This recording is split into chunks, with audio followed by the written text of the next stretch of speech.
Good evening, folks. My name is Patrick Gannon. I serve as president of the Downtown Sarasota Condo Association, and I want to welcome you to the DSCA's Transportation Planning and Sarasota Workshop here. This workshop was put on by the DSCA's Transportation Committee, and I would first like to recognize the DSCA chair of that Transportation Committee, Roger Berry. If you stand up, Roger. Thank you, Roger. And all those who served on the Transportation Committee that helped in organizing this.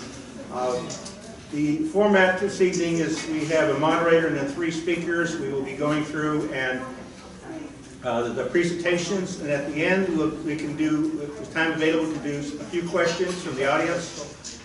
We will have 3x5 cards and to fill out, to write those so we can compile those. And Bridget Spies has the cards there, so if you have questions and all, if you raise your hand, Bridget, you wave your hand so they know who you are. She can hand out cards for people to write your questions on. We'll gather those up, and then our moderator will collect those and then ask the panelists those questions there so we can keep moving.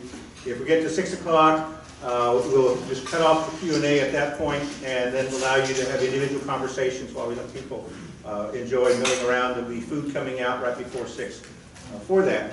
Also, as a reminder, there was a couple fish bowls out front, and either to drop in a business card or you could fill out one of these little cards and drop it in there. At 6 o'clock there will be drawings and giveaways from the platinum sponsors that are here.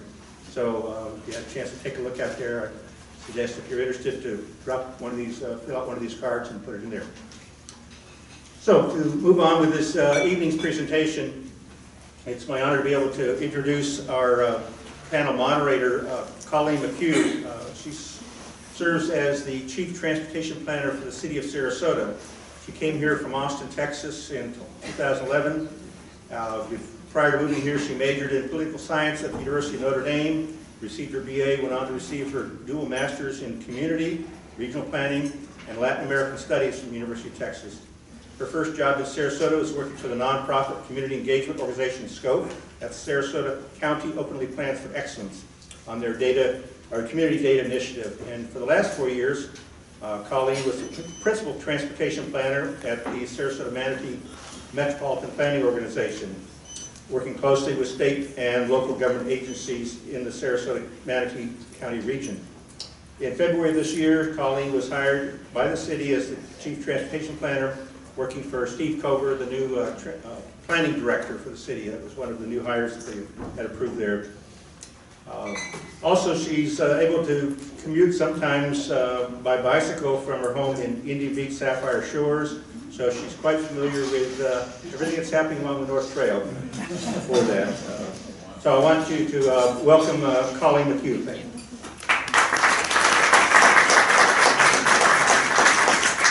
Thank you very much. It's a pleasure to be here with you all tonight for the Downtown Sarasota Condo Association Workshop on Transportation in Sarasota. Transportation in Sarasota, and particularly seasonal traffic congestion, is a big part of our lives this time of year.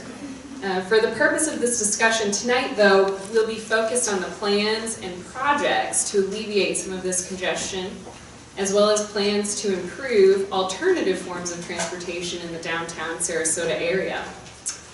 I'm pleased to introduce our distinguished panel of transportation planning experts. Speaking first tonight will be David Hutchinson, Executive Director of the Sarasota Manatee Metropolitan Planning Organization. David has been serving as Executive Director since 2015.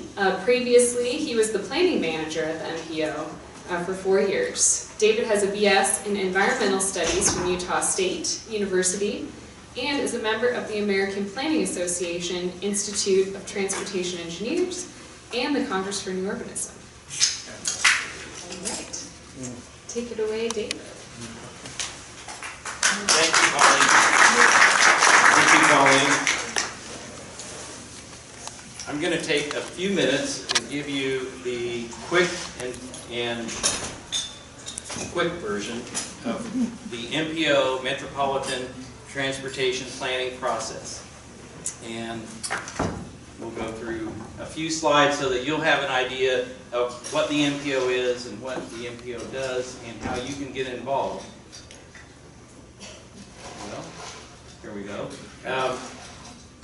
Many of you will recall the construction of the interstate highway system around the United States, and this is somewhat related to how MPOs got started, because as the interstate highways got built out across the country in the 50s and 60s, people would wake up and find a bulldozer out behind their home or their business or neighborhood, and they would wonder, well, what's going on? And they would contact their mayor or their elected official, who would contact their congressman, and they'd say, oh, we're building a highway.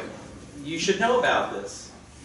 So eventually, because of the need for better coordination, Congress passed in the Federal Aid Highway Act of 1962 requirements for a federal transportation planning process that involves local officials in the process. So our Sarasota Manatee urbanized area consists of Sarasota and Manatee counties and all of the jurisdictions within the two counties.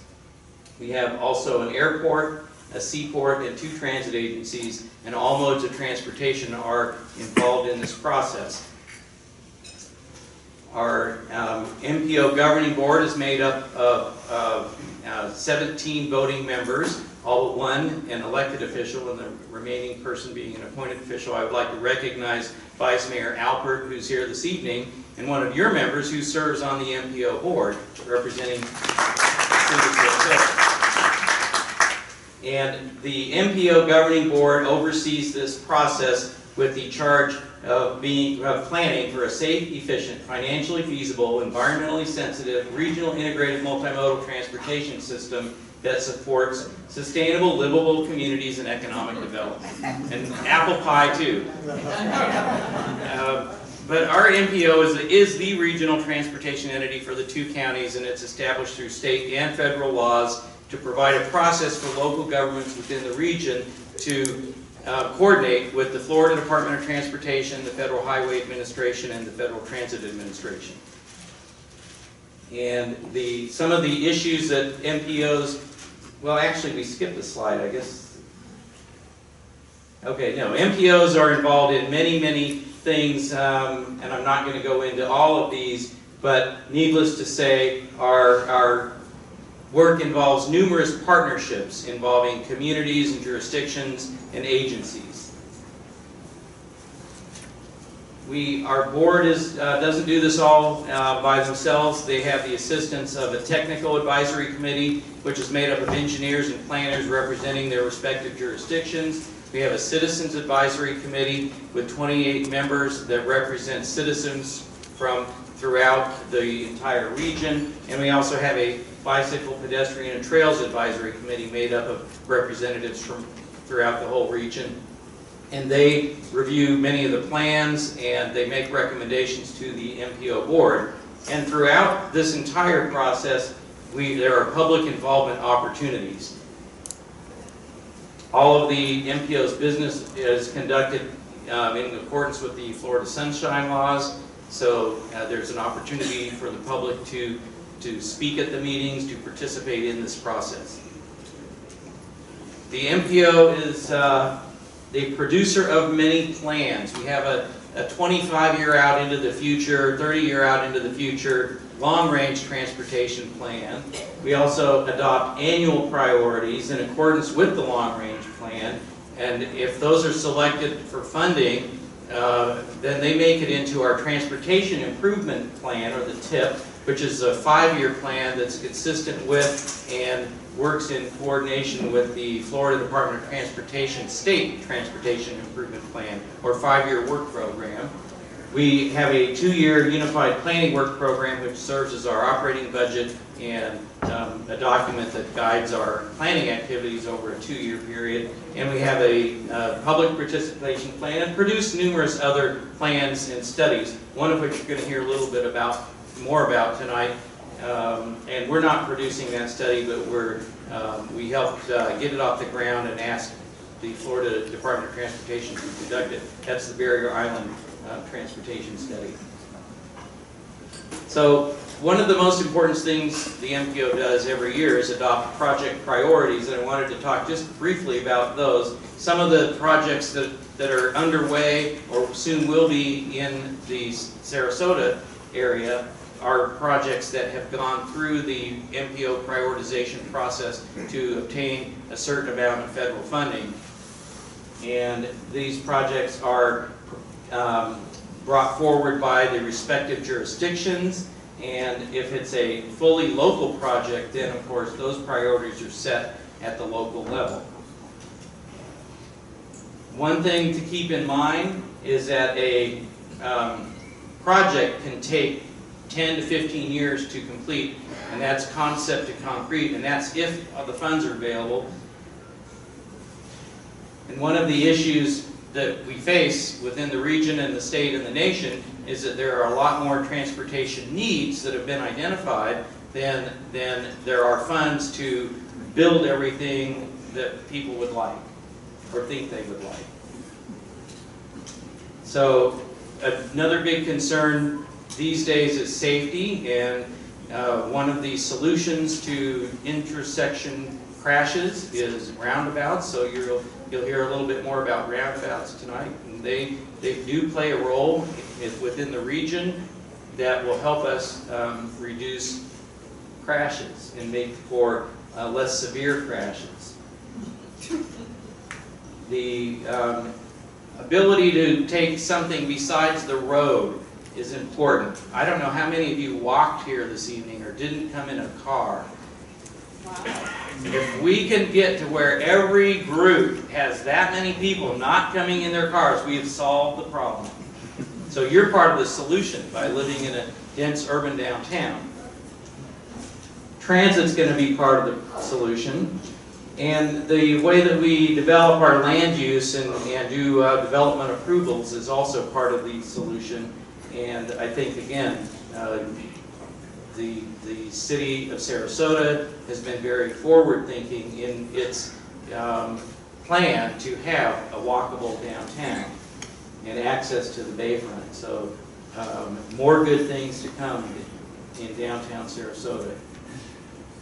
And it's not just the younger people who are saying they don't want to drive everywhere and they'd like to, have a new type of city available to them. A lot of older people would also not want to have to take their car every time they need to go to the grocery store.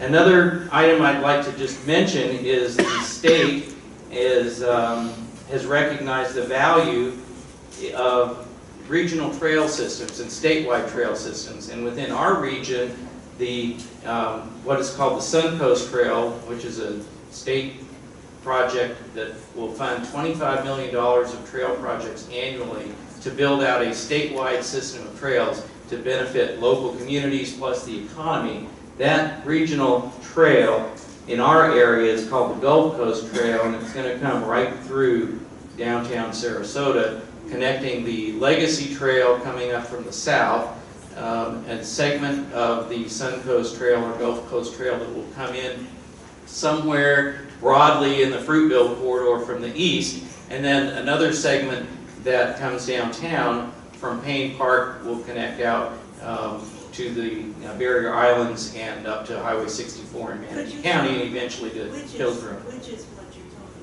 about? Let's see, I know there's a pointer on here somewhere. This is the overall trail that comes in from Hillsborough County and will come in through Palmetto, Bradenton, out 64, down the Barrier Islands.